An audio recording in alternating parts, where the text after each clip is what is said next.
An English horn, I think it's best described as the cello of the wind section. It's a bigger, deeper oboe. It's a fifth lower. It's longer. It has this bell here, and it's got a bocal.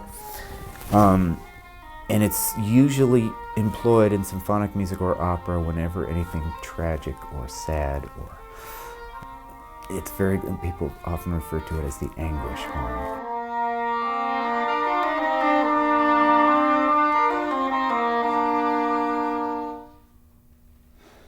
My first rehearsal at the Curtis Institute of Music happened to be Roman Carnival Overture, which is a big English horn solo, and I'd never played the English horn.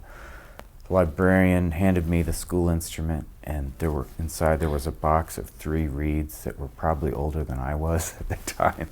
And I don't know who made them, I just soaked them up, and the English horn solo came, and I just felt like a bigger, deeper oboe. It's really resonant. I remember this physical sensation.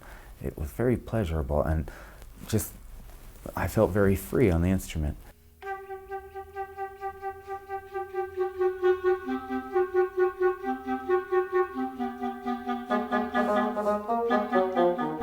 English horn is something that every oboist has an opportunity to play at any moment during their whole career, and I'm very happy to be able to give the students actual experience. Okay, the equipment is this way. It's the same as the oboe in these matters, but it's a totally different beast in this way. And I use the English horn to just instill principles of great wind playing. If you get really good oboe chops and you know what an English horn is and how it works, it only gives you that much more to take out into the world with you.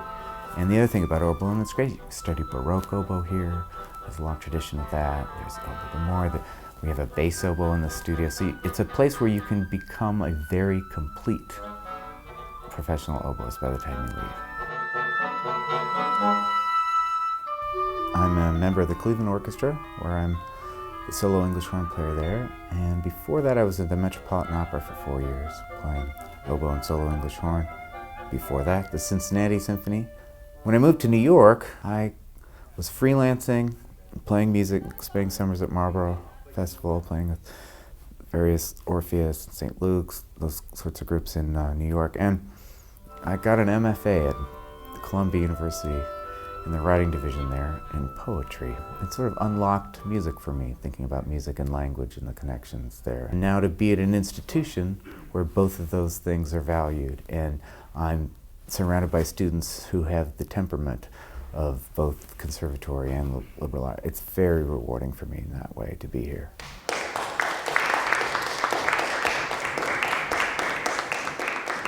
One of my chamber groups that I'm coaching this semester was a woodwind quintet who couldn't find a horn player, French horn, and they didn't know what to do, and I said, how about bring in the Villalobos quintet, because it's written for English horn or French horn. It was an opportunity to tackle a very difficult piece of chamber music, but sort of from the inside out. Instead of me standing there with the score telling them, okay, do this, do that, do this, I jumped in the middle of it with them and said, okay, how do we make this work? How do we figure this out?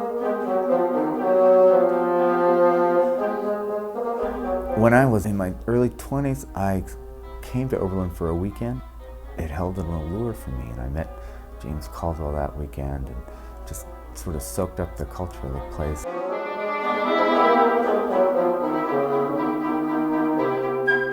To come back to it at this stage in my life and to have an involvement with a place that imprinted my aesthetics and ideals as much as any place could, where you didn't actually study. But I knew a lot about Oberlin, I thought about it, and the woodwind tradition here and the sort of temperament of James Caldwell was something that I felt very privileged to in some way help continue.